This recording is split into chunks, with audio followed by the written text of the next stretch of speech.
باللہ من الشیطان الرجیم بسم اللہ الرحمن الرحیم۔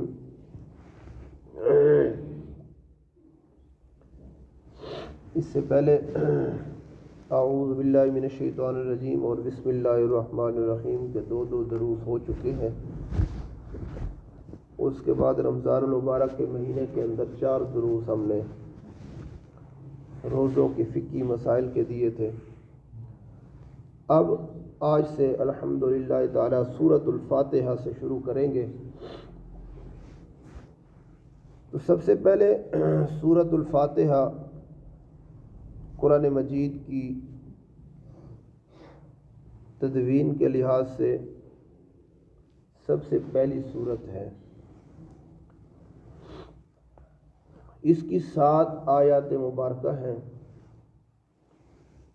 اور امام خازن رحمۃ اللہ تعالی علیہ کے قول کے مطابق اس صورت میں 27 کلمات اور 140 حروف ہیں۔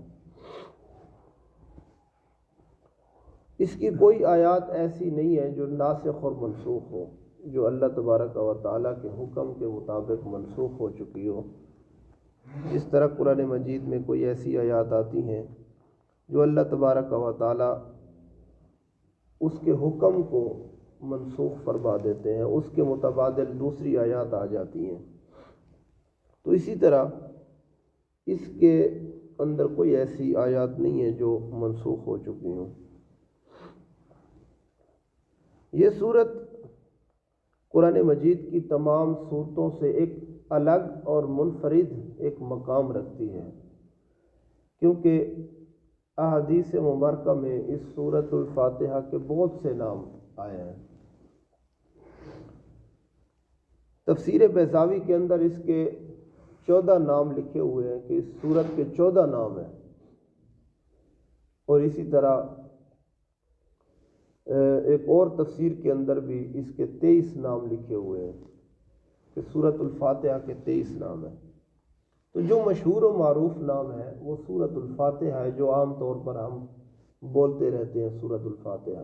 اس کے باقی جتنے بھی نام ہیں وہ میں ذکر کروں گا اور ان کی وجہ تسمیہ بھی بیان کروں گا کہ اس کی یہ نام لکھنے کی وجہ کیا ہے۔ اس کو سورۃ الشفا بھی کہتے ہیں، ام الکتاب بھی کہتے ہیں۔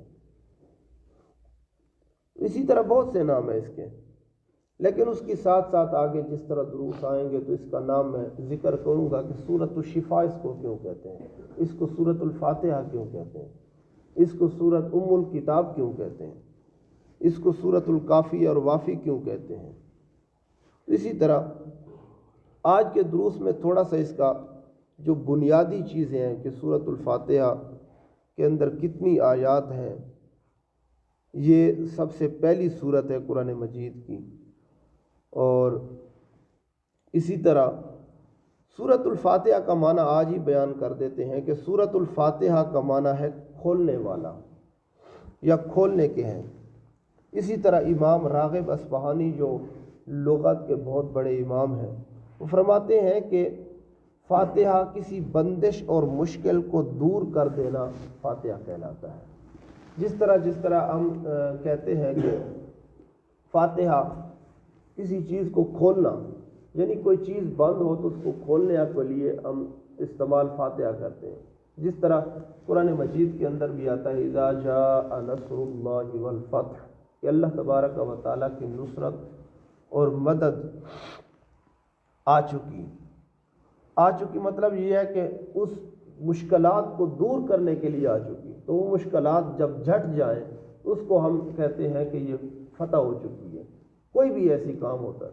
تو اسی طرح اس کا نام فاتحہ اس لیے رکھا گیا تاکہ یہ ایک صورت تفسیر بیضاوی کے اندر لکھا ہوا ہے کہ یہ قرآن مجید کو کھولنے والی ہے، مطلب یہ سب سے پہلے ابتدا کرتی ہے۔ ہم قرآن مجید کو ابتدا کرتے ہیں، کھولتے ہیں، سورۃ الفاتحہ شروع سے پڑھتے ہیں، تو اس کا نام اس لیے فاتحہ رکھا گیا کیونکہ یہ قرآن مجید کو کھولنے والی ہے۔